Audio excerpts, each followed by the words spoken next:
The morning air in Orlando carried the familiar scent of orange blossoms mixed with the distant hum of construction work when Jennifer Kesse prepared for what would become the last ordinary day of her life. At 24 years old, Jennifer had built the kind of life many young professionals dream of, a successful career as a finance manager at Central Florida Investments timeshare company, a brand new condominium in the heart of Orlando, and a loving relationship with her boyfriend, Rob Allen. Her blonde hair was perfectly styled, her professional attire pressed and ready, and her future seemed as bright as the Florida sunshine streaming through her windows on that Tuesday morning, January 24th, 2006. The sounds of her morning routine echoed through the modern condominium complex, the shower running, closet doors opening and closing, the gentle rustle of clothing being selected for another day at the office. Jennifer was methodical in her preparations, a trait that had served her well throughout her life, from her graduation at Vivian Gaither High School in Tampa to earning her finance degree from the University of Central Florida in 2003. Everything in her life followed a predictable, comforting pattern, which is precisely why what happened next would shatter not only her family's world, but also create one of Florida's most haunting unsolved mysteries. If you're watching this story unfold, please take a moment to subscribe to our channel and let us know in the comments where you're joining us from as we dive deep into this compelling case together. Jennifer had just returned from a romantic getaway to St. Croix in the United States Virgin Islands with Rob, where they had spent a perfect weekend walking along pristine beaches and discussing their future plans. The couple had been together for over a year, and their relationship was solid, built on mutual respect and shared dreams. Rob later described how Jennifer seemed relaxed and happy during their trip, completely unaware that danger might be lurking in the shadows of her daily life back in Orlando.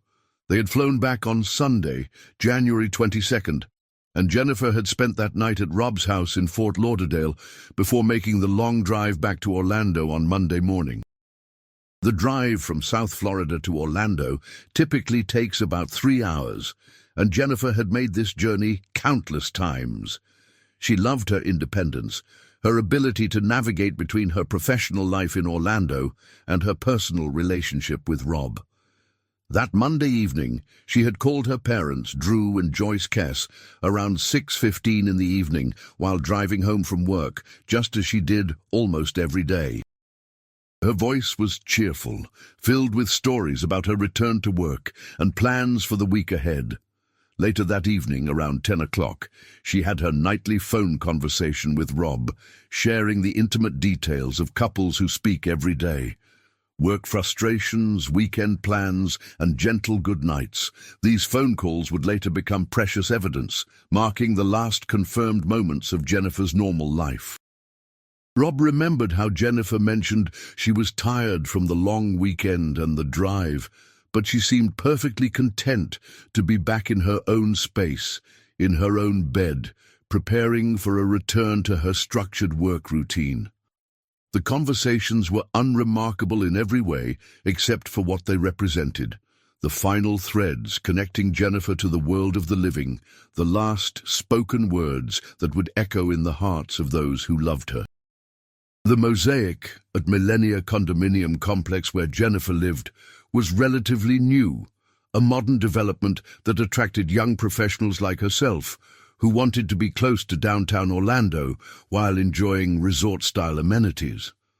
The complex featured Mediterranean-style architecture with cream-colored walls, red tile roofs, and lush landscaping that created an oasis of tranquility in the bustling city. Jennifer's unit was on the ground floor, which she loved because it meant no stairs to climb after long days at the office.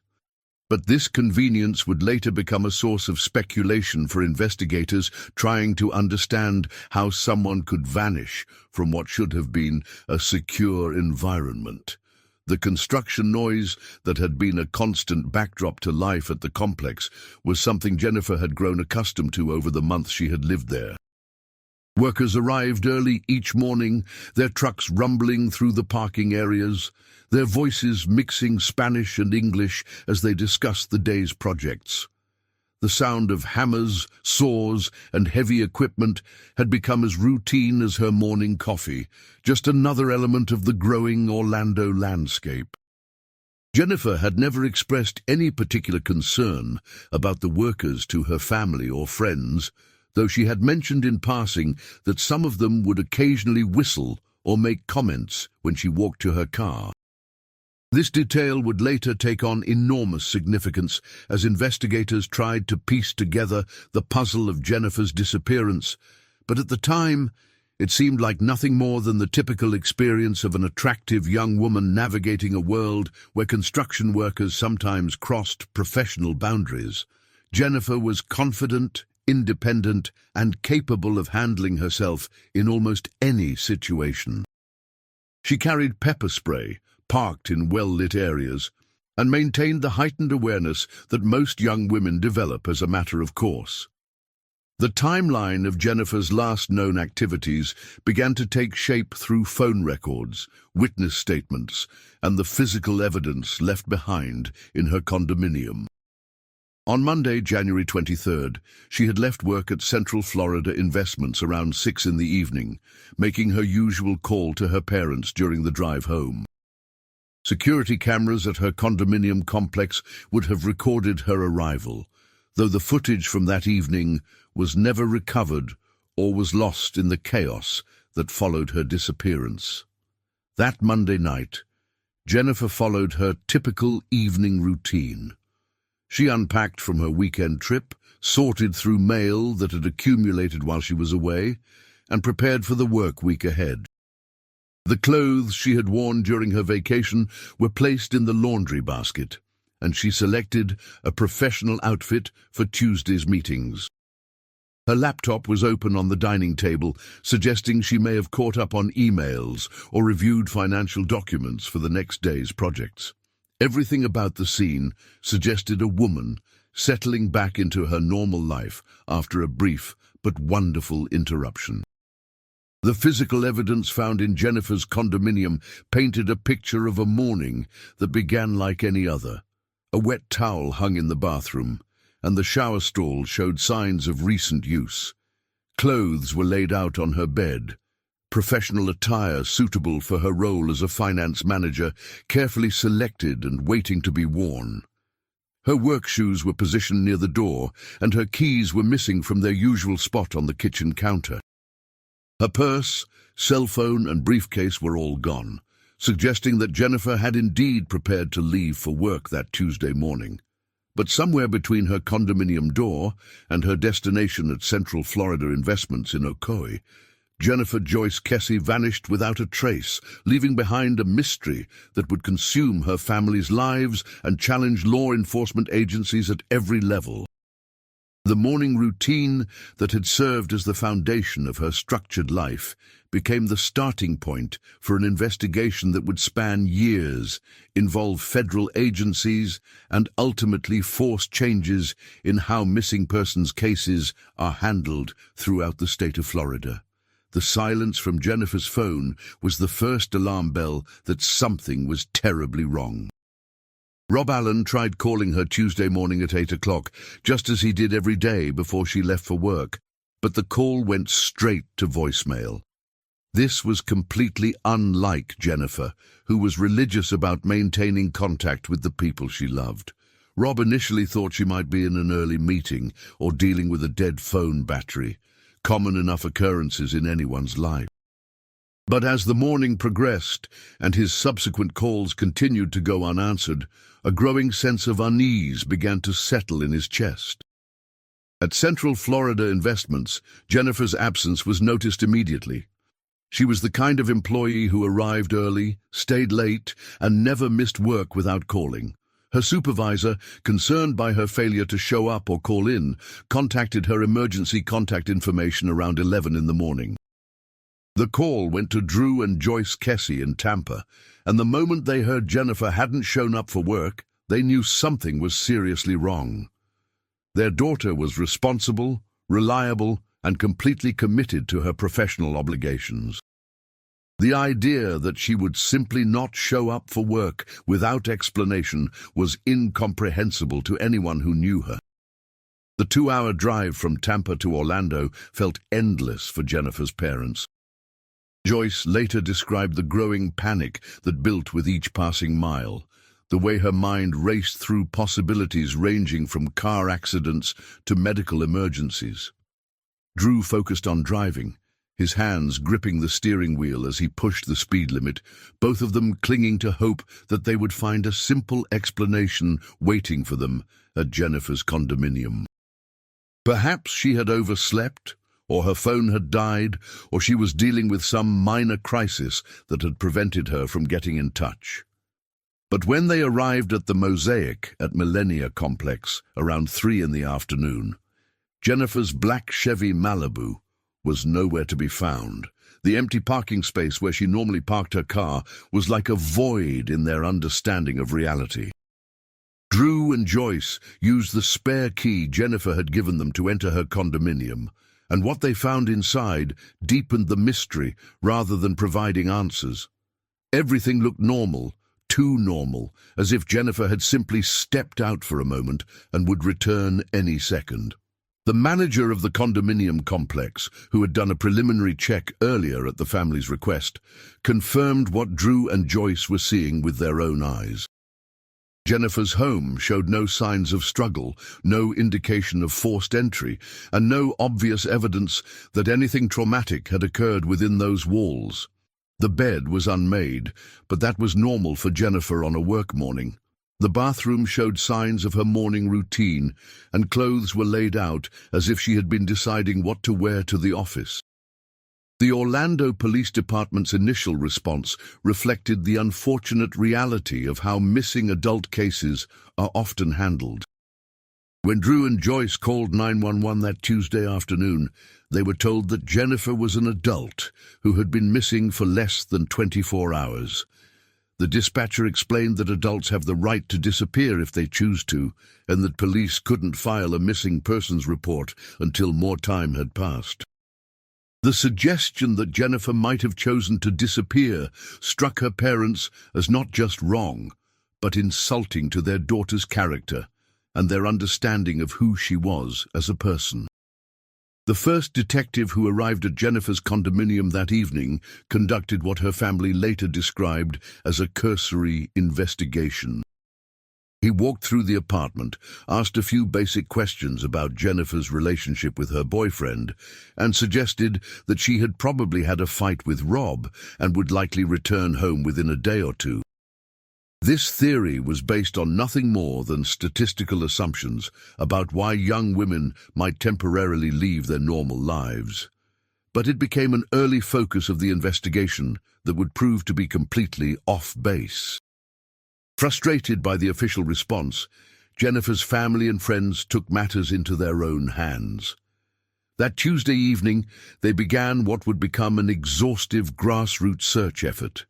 They gathered at Jennifer's condominium complex and started knocking on doors, asking neighbors if they had seen anything unusual, if they had noticed Jennifer leaving for work that morning, or if they had heard any sounds that might provide clues about what had happened.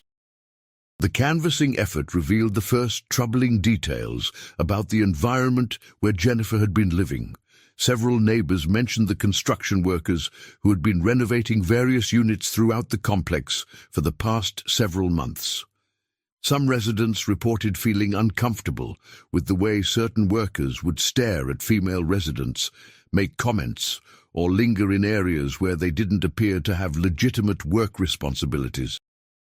Jennifer herself had never complained directly about any specific incidents, but friends and family began to remember casual comments she had made about feeling watched or about workers who seemed to take too much interest in her daily routine. The physical search expanded beyond the condominium complex as volunteers spread throughout the surrounding Orlando neighborhoods. They posted flyers with Jennifer's photograph on telephone poles, distributed them to drivers, stopped at traffic lights, and contacted local media outlets to begin generating public awareness about the case. The flyers featured a professional photograph of Jennifer smiling, her blonde hair perfectly styled, wearing the kind of confident expression that characterized how most people remembered her. Below the image was crucial information: her height, weight, the description of her missing vehicle, and contact information for anyone who might have seen something suspicious. Local television stations picked up the story quickly, recognizing that a missing young professional from a safe neighborhood was exactly the kind of case that would capture public attention. The news reports featured interviews with Jennifer's parents, who spoke about their daughter's character, her dedication to her family and career, and their absolute certainty that she had not disappeared voluntarily. Joyce Kesse's voice broke as she described Jennifer's planned return to work after her vacation, the conversation they had shared just hours before she vanished, and her daughter's excitement about upcoming projects at her job. As Tuesday night turned into Wednesday morning, the search took on an increasingly desperate quality. Volunteers with flashlights combed through wooded areas near the condominium complex, checked dumpsters and drainage ditches, and examined any location where someone might hide evidence of a crime. The Orlando Police Department, responding to growing media pressure and the obvious dedication of Jennifer's family, began to take the case more seriously and allocated additional resources to the investigation.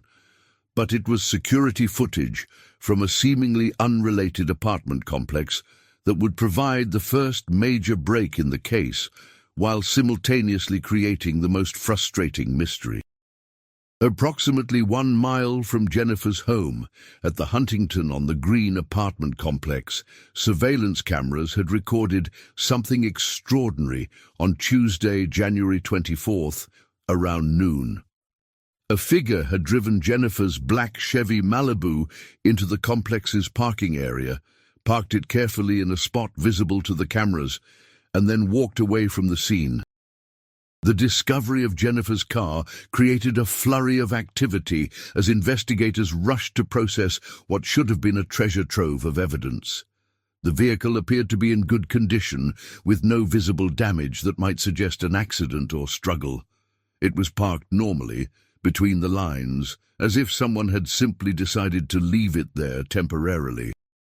But the most significant aspect of the discovery wasn't the car itself.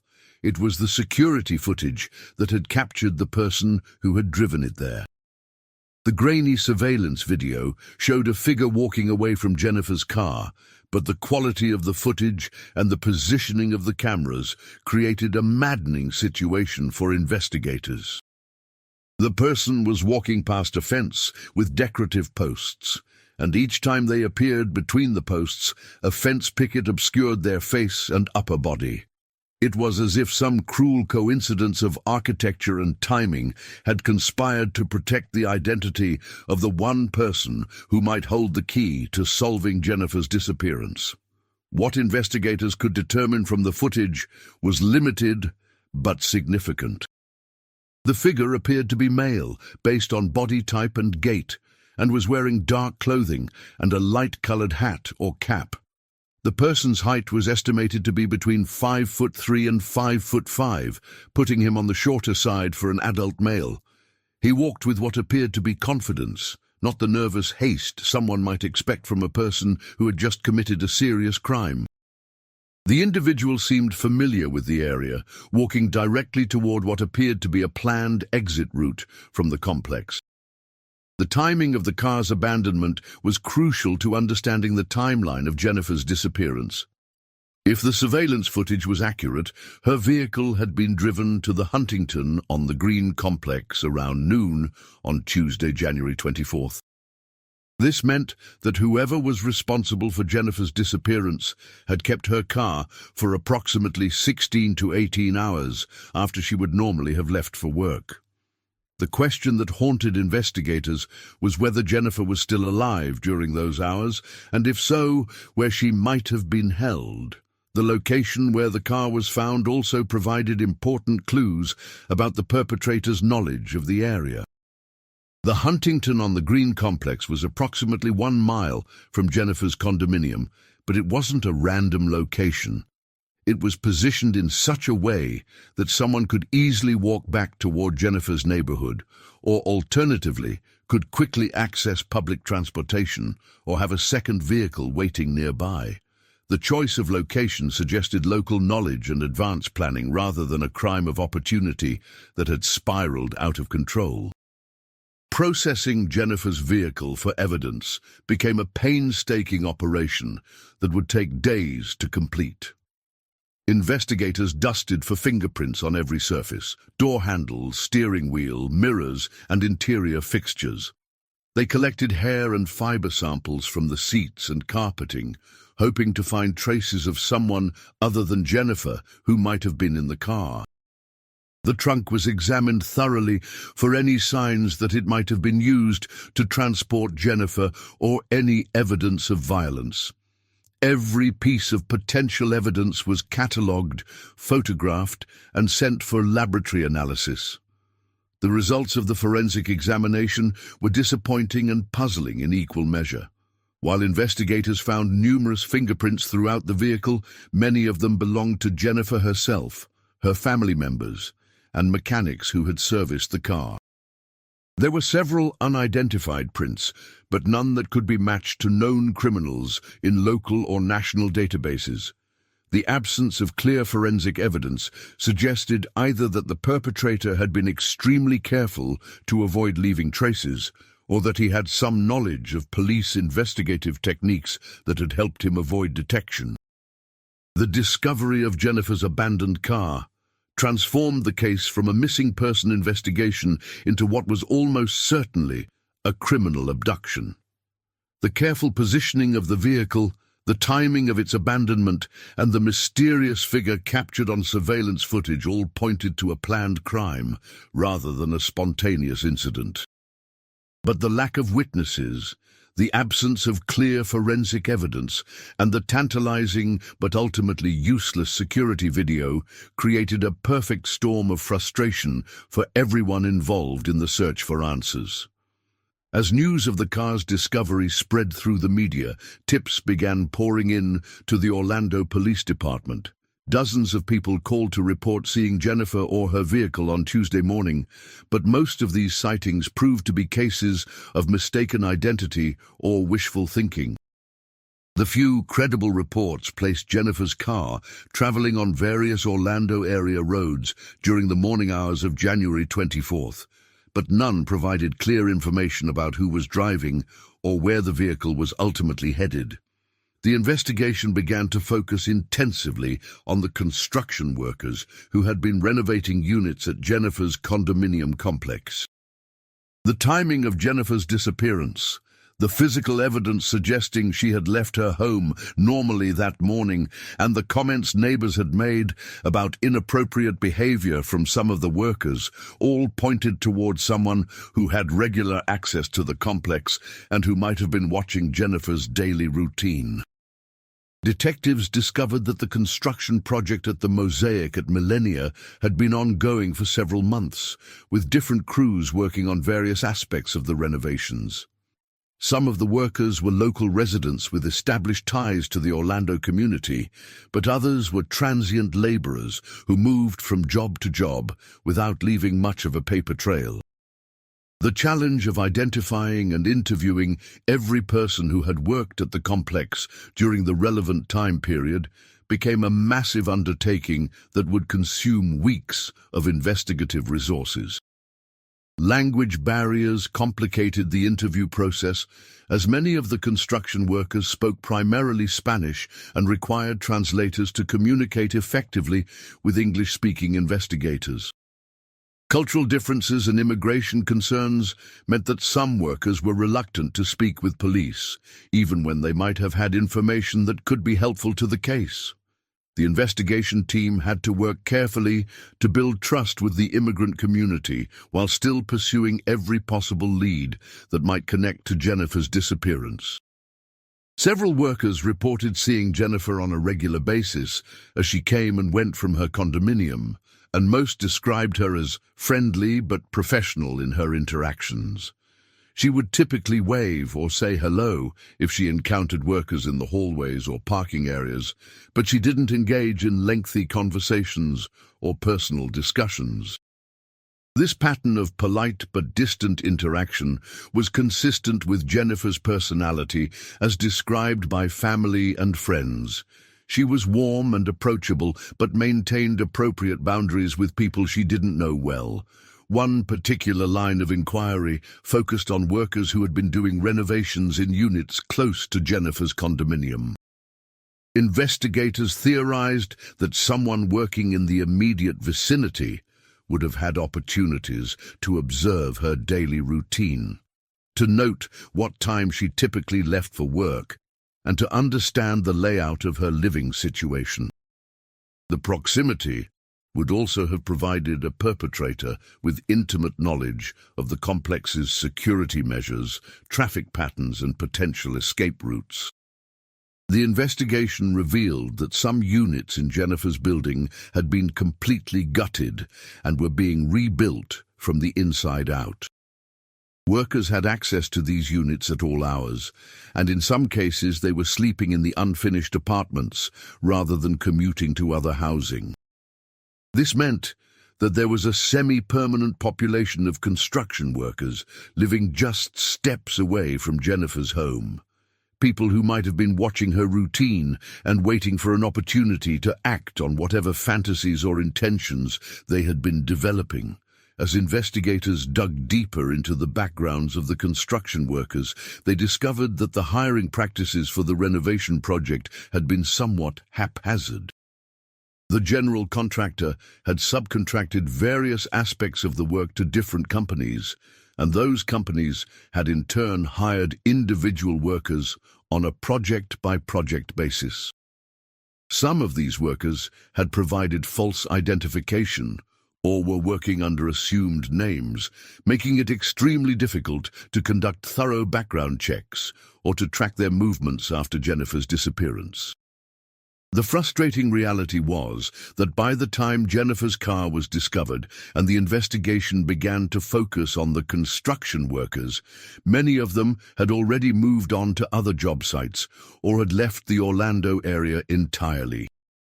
The transient nature of construction work meant that potential suspects and witnesses were scattered across Florida and beyond, making it nearly impossible to conduct the kind of comprehensive investigation that might have yielded definitive answers in the crucial first days after Jennifer's disappearance. The surveillance footage from the Huntington on the Green complex became both the most important piece of evidence in the case and the most maddening source of frustration.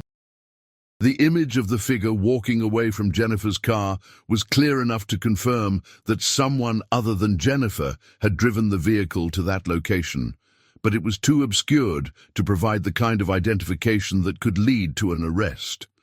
Investigators enhanced the footage using every available technique, consulting with federal agencies and private laboratories in an attempt to extract additional details that might help identify the mysterious figure. The clothing worn by the person in the surveillance video became a focus of intense analysis. The dark-colored clothing and light hat or cap were common enough that they didn't narrow the suspect pool significantly, but investigators hoped that someone might recognize the specific combination or remember seeing a person dressed that way in the vicinity of Jennifer's condominium complex. Unfortunately, the generic nature of the clothing meant that it could have described dozens of construction workers who had been in the area during the relevant time period. The height estimate derived from the surveillance footage suggested that the perpetrator was shorter than average for an adult male, which was consistent with some of the construction workers who had been working at Jennifer's complex. However, the camera angle and the distance from which the footage was recorded made even this measurement somewhat unreliable. Investigators had to consider the possibility that their height estimate was incorrect, which would significantly expand the pool of potential suspects. The walk pattern and body language displayed by the figure in the surveillance video were analyzed by experts in behavioral analysis who hoped to detect distinctive characteristics that might help identify the person. The individual appeared to walk with confidence, suggesting familiarity with the area and comfort with the situation. There was no indication of nervousness, haste, or the kind of behavior someone might expect from a person who had just committed a serious crime. This calm demeanor suggested either that the perpetrator was extremely composed under pressure, or that he had planned the crime carefully enough to feel confident about his escape. The timing captured in the surveillance footage also raised important questions about Jennifer's fate. If her car was being abandoned at noon on Tuesday, January 24th, what had happened to Jennifer herself during the 18 hours since she would normally have left for work? The delay between her likely abduction and the disposal of her vehicle suggested that she might have been taken to a secondary location, but investigators found no evidence of where that might have been or what her condition might have been during those crucial hours. The location chosen for abandoning Jennifer's car demonstrated a level of local knowledge that suggested the perpetrator was familiar with the Orlando area. The Huntington-on-the-Green complex was not a random choice. It was positioned in such a way that someone could easily walk back toward Jennifer's neighborhood while avoiding main roads and busy intersections. The route between the two complexes included residential neighborhoods, wooded areas, and commercial developments that would provide cover for someone trying to return to the scene of the crime or to retrieve a second vehicle. As the investigation into Jennifer's disappearance continued, her family struggled with the agonizing uncertainty of not knowing whether their daughter was alive or dead. The lack of a ransom demand or any communication from potential kidnappers suggested that Jennifer's disappearance was not motivated by money, but it left open terrible questions about what the perpetrator's actual intentions might have been. Joyce and Drew Kesse found themselves caught between hope and despair, clinging to the possibility that Jennifer might still be alive while confronting the growing likelihood that they might never see their daughter again. The media attention surrounding Jennifer's case brought both benefits and challenges to the investigation. On one hand, the widespread coverage of her disappearance generated thousands of tips from the public and kept pressure on law enforcement agencies to dedicate resources to solving the case. Television shows, newspaper articles, and online discussions about Jennifer's fate helped ensure that her disappearance remained in the public consciousness rather than becoming just another forgotten missing person case.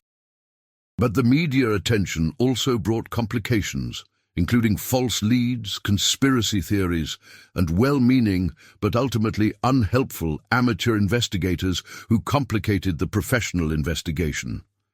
Every news report generated dozens of phone calls from people who thought they had seen Jennifer or who had theories about what might have happened to her. Investigators had to follow up on each of these tips, no matter how unlikely, because any one of them might contain the crucial information needed to solve the case. The pressure on law enforcement agencies intensified as weeks turned into months without any breakthrough in the investigation. The Orlando Police Department found itself under scrutiny from local media, from Jennifer's family, and from state officials who were concerned about the handling of such a high-profile case. The initial response to Jennifer's disappearance, including the delay in taking the case seriously and the suggestion that she had simply left voluntarily, came under particular criticism as it became clear that valuable time had been lost in the crucial first hours after she vanished. The investigation expanded to include federal agencies as it became apparent that the case might involve interstate elements or might be connected to other crimes in different jurisdictions. The Federal Bureau of Investigation brought additional resources and expertise to the case, including advanced forensic capabilities and access to national databases of criminal activity. However, even with federal involvement, investigators continued to struggle with the fundamental challenge of the case: the absence of witnesses, the limited physical evidence, and the tantalizing but ultimately inconclusive surveillance footage. As months passed without resolution, Jennifer's family faced the heartbreaking decision of how to move forward with their lives while continuing to search for answers. They established a foundation dedicated to finding Jennifer and helping other families dealing with similar tragedies, channeling their grief into action that might prevent other families from experiencing the same anguish. The foundation funded private investigators, supported legislative changes to improve missing person investigations, and maintained a constant media presence to ensure that Jennifer's case remained active rather than becoming another cold case file. The psychological toll on Jennifer's family was immense, particularly on her parents, who had to balance their determination to find their daughter with the need to maintain their own emotional and physical health. Joyce Kesse later described the experience as living in a constant state of emergency, where every phone call might bring news about Jennifer, and where every day without information felt like a small death. The uncertainty was in many ways worse than grief over a confirmed loss, because it prevented any kind of closure or acceptance. Rob Allen, Jennifer's boyfriend, found himself in the difficult position of being both a grieving loved one and a potential suspect in the eyes of some investigators and members of the public. Despite providing a solid alibi for the time period when Jennifer disappeared and cooperating fully with the investigation, he faced scrutiny and suspicion that added another layer of tragedy to an already devastating situation. His relationship with Jennifer's family remained strong, united by their shared love for Jennifer and their determination to find out what happened to her. The construction worker theory continued to dominate the investigation as detectives worked to track down every person who had been involved in the renovation project at Jennifer's condominium complex. This process was complicated by the informal hiring practices that had been used for much of the work, the language barriers that made interviews challenging, and the transient nature of construction work that had scattered potential witnesses and suspects across a wide geographic area. Several construction workers became persons of interest in the case, though none were ever formally charged with any crime related to Jennifer's disappearance. The investigation focused particularly on individuals who had been working in units close to Jennifer's condominium, who had been observed paying unusual attention to female residents, or who had left the job site around the time of her disappearance. However, the lack of physical evidence connecting any specific individual to the crime made it impossible to make arrests or to narrow the suspect pool to a manageable number. The case took on additional dimensions as investigators began to explore the possibility that Jennifer's disappearance might be connected to other unsolved crimes in the Orlando area or beyond. The method of the abduction, the careful disposal of her vehicle, and the apparent knowledge of local geography demonstrated by the perpetrator suggested someone who might have committed similar crimes before or since.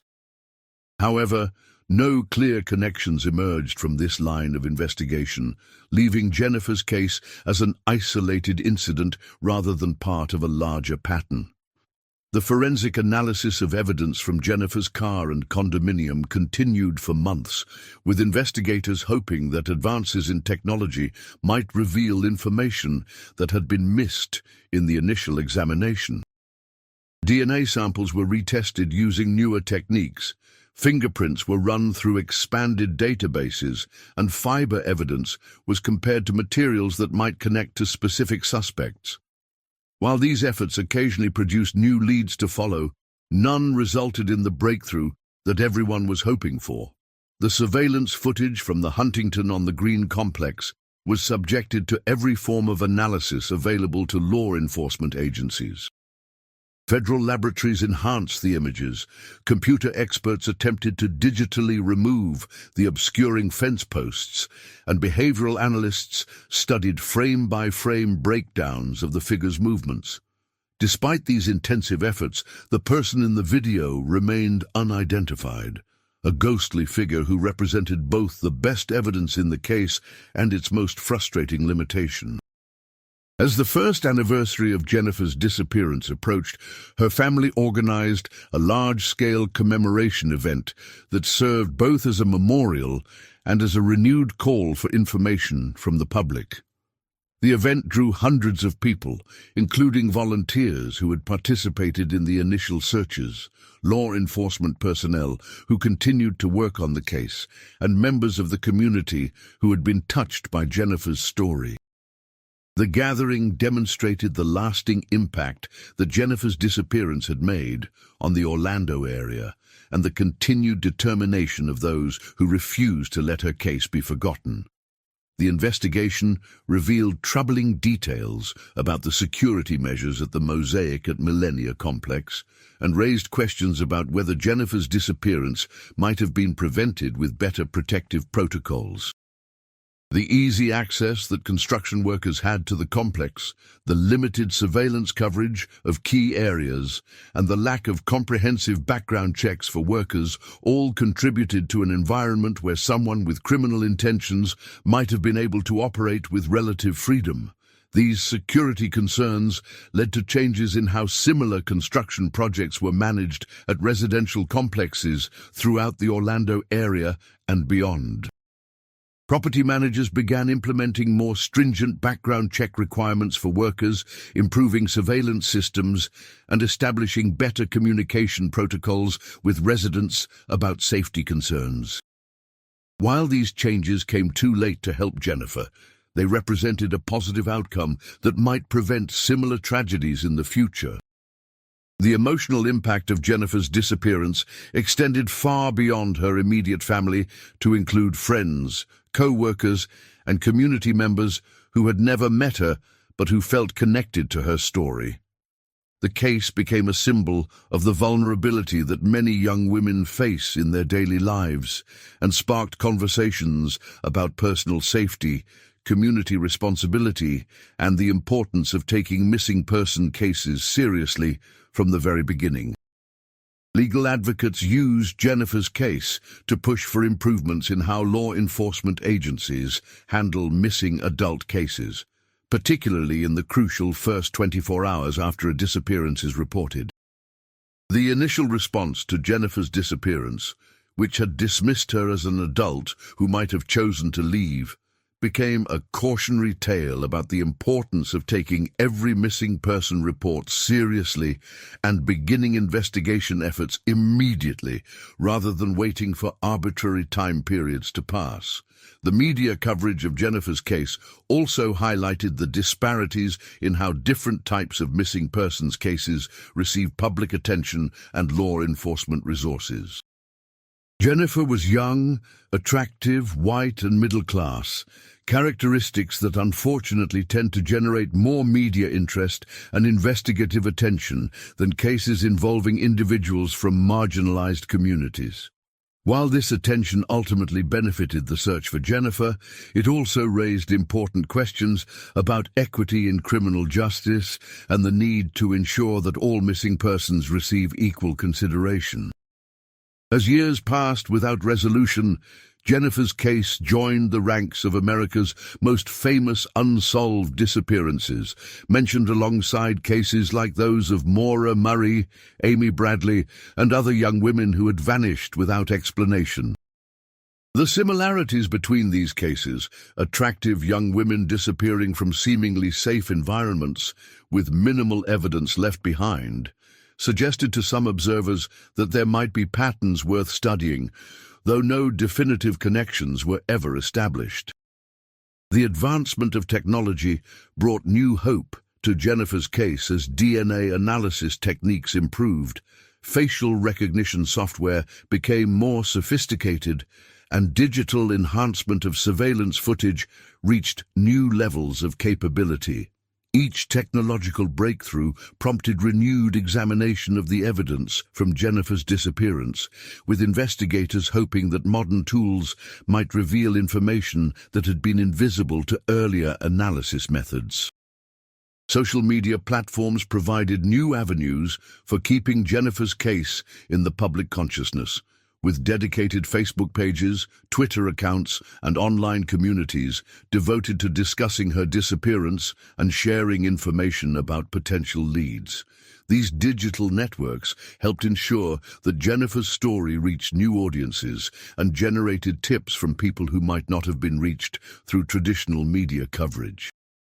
The psychological profiling of Jennifer's likely abductor became an important component of the investigation as behavioral analysts attempted to understand what type of person would have been capable of carrying out such a carefully planned crime.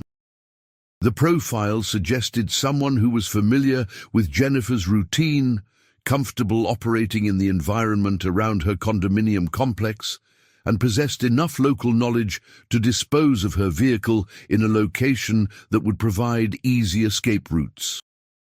Private investigators hired by Jennifer's family brought fresh perspectives and resources to the case, conducting independent interviews, pursuing leads that official investigators might have overlooked, and applying pressure to keep the case active in law enforcement agencies. While their efforts didn't produce immediate results, they helped ensure that no potential avenue of investigation was left unexplored, and that Jennifer's case remained a priority rather than becoming forgotten in the files of overworked police departments. The impact of Jennifer's disappearance on her workplace was profound, as co-workers struggled to understand how someone could simply vanish on their way to the office. Central Florida Investments implemented new safety protocols for employees, including check-in procedures for people who failed to arrive at work and emergency contact systems designed to quickly identify when something might be wrong. The company also offered a substantial reward for information leading to Jennifer's return, demonstrating their commitment to finding their missing employee. The reward money offered in Jennifer's case eventually grew to over $1 million through contributions from her employer, her family, and concerned members of the public. The substantial reward was intended to motivate people with information to come forward and to demonstrate the serious commitment that everyone involved had to finding answers.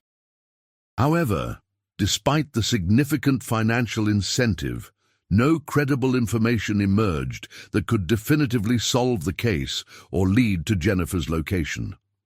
International attention focused on Jennifer's case as her story was featured in television programs and publications around the world.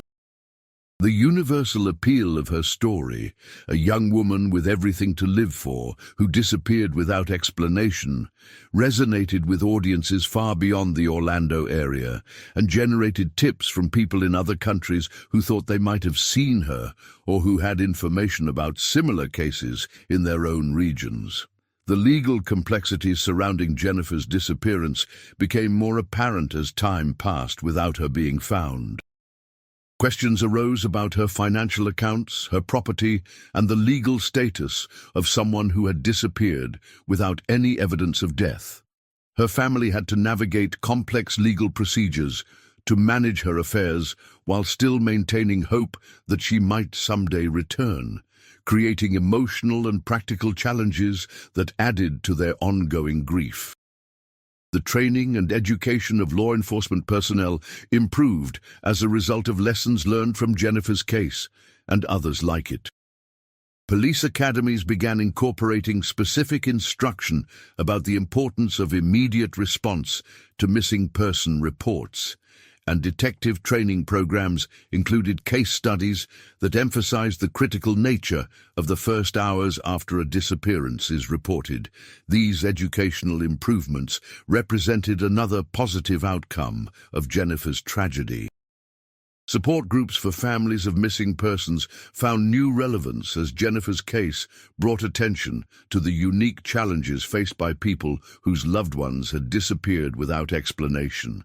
The ambiguous loss experienced by these families, grief without closure, hope without resolution, required specialized support services and understanding from mental health professionals who might not have previous experience with such situations. The seasonal rhythm of anniversary coverage kept Jennifer's case in the public eye as each January brought renewed media attention to her disappearance. These annual reminders served both to keep her story alive in public memory and to generate new tips from people who might have remembered something important or who might have information they had previously been reluctant to share. The geographic expansion of the investigation reflected the possibility that Jennifer might have been taken far from the Orlando area, or that her abductor might have connections to other locations. Law enforcement agencies in other states were contacted about similar cases, and Jennifer's information was distributed to departments across the Southeast and beyond, in case she had been transported across state lines or her disappearance was connected to crimes in other jurisdictions. The development of cold case units in police departments across Florida and the nation provided new hope for unsolved cases like Jennifer's. These specialized units, staffed by experienced investigators with additional time and resources to dedicate to older cases, brought fresh eyes and new techniques to investigations that had stalled in their initial phases. Jennifer's case benefited from this renewed attention, as cold case investigators applied modern investigative techniques to evidence that had been collected years earlier. The legislative impact of Jennifer's disappearance extended beyond Florida, as other states examined their own procedures for handling missing person cases. The Jennifer Kesse Act, passed in Florida, established new protocols for law enforcement response to missing person reports and created resources to help families navigate the challenges of searching for disappeared loved ones. Similar legislation was introduced in other states, spreading the positive impact of reforms inspired by Jennifer's case. The psychological research conducted on Jennifer's case and others like it contributed to a better understanding of the motivations and methods of individuals who commit abduction crimes. This research helped inform both investigative techniques and prevention strategies, potentially helping to identify and stop other criminals before they could harm additional victims. The evolution of surveillance technology in the years following Jennifer's disappearance highlighted how different the investigation might have been if modern security systems had been in place at the time she vanished. The proliferation of high-definition cameras, facial recognition software, and comprehensive surveillance networks in residential and commercial areas represented improvements that might have prevented Jennifer's abduction or provided the clear evidence needed to identify her abductor. The cultural impact of Jennifer's story extended beyond the criminal justice system to influence how young professionals, particularly women, thought about personal safety and security. Her disappearance became a cautionary tale that prompted conversations about risk assessment, safety protocols, and the importance of maintaining awareness of one's surroundings, even in apparently secure environments. The persistence of Jennifer's family in pursuing answers and keeping her case active became an inspiration for other families dealing with similar tragedies. Their refusal to accept that their daughter's disappearance would remain unsolved, and their continued advocacy for improved investigative procedures demonstrated the power of determination in the face of seemingly insurmountable obstacles. The international cooperation that developed around Jennifer's case reflected the global nature of modern criminal investigations and the way that information could be shared across borders to pursue leads and identify suspects. Interpol became involved in the case, and investigators in other countries were asked to be aware of Jennifer's disappearance in case evidence or suspects surfaced in their jurisdictions. The academic study of Jennifer's case in criminology and criminal justice programs provided educational value that helped train new generations of investigators, forensic specialists, and victim advocates. Her story became a case study that illustrated both the challenges of investigating disappearances and the importance of thorough, immediate response to missing person reports. The technological innovations that emerged partly in response to cases like Jennifer's included improved alert systems for missing persons, enhanced database sharing between law enforcement agencies, and better coordination protocols for multi-jurisdictional investigations. These improvements represented progress in the field of missing person investigations, even though they came too late to help find Jennifer. The community response to Jennifer's disappearance demonstrated the power of collective action in supporting families of missing persons and maintaining pressure for continued investigation of unsolved cases. Volunteer search groups, fundraising efforts, and awareness campaigns showed how ordinary citizens could make meaningful contributions to criminal investigations and victim advocacy. The ongoing mystery of Jennifer Kesse's disappearance serves as a reminder of how even in an age of advanced technology, comprehensive surveillance, and sophisticated investigative techniques, someone can still vanish without a trace from a seemingly secure environment. Her case represents both the progress that has been made in missing person investigations and the challenges that remain in solving the most puzzling disappearances. Today, nearly 20 years after Jennifer Joyce Kesse vanished on that January morning in Orlando, her case remains active in the files of the Orlando Police Department, the Florida Department of Law Enforcement, and the Federal Bureau of Investigation. The surveillance footage of the mysterious figure walking away from her abandoned car continues to haunt investigators, representing the closest they have come to identifying the person responsible for Jennifer's disappearance. Her family continues to search for answers, maintaining hope that someday they will learn the truth about what happened to their daughter, sister, and friend. The legacy of Jennifer's disappearance extends far beyond the borders of Orlando, Florida, to influence how missing person cases are handled throughout the United States and around the world. The improvements in law enforcement response, the advances in investigative technology, and the increased awareness of personal safety issues all represent positive outcomes of a tragedy that continues to grip the imagination of everyone who hears Jennifer's story. The morning Jennifer Kesse prepared for work on January 24, 2006, she could never have imagined that she was about to become the center of one of Florida's most enduring mysteries. Her disappearance serves as a stark reminder that evil can intrude into the most ordinary moments of life, that safety is never guaranteed, and that the search for truth and justice must continue even when the odds seem impossible to overcome. Jennifer Joyce Kesse remains missing, but she is not forgotten. Her story continues to inspire efforts to improve the investigation of missing person cases, to support families dealing with similar tragedies, and to never give up hope that even the most puzzling mysteries can eventually be solved. Until that day comes, Jennifer's family, friends, and community will continue their search for answers, holding on to the belief that truth and justice will ultimately prevail.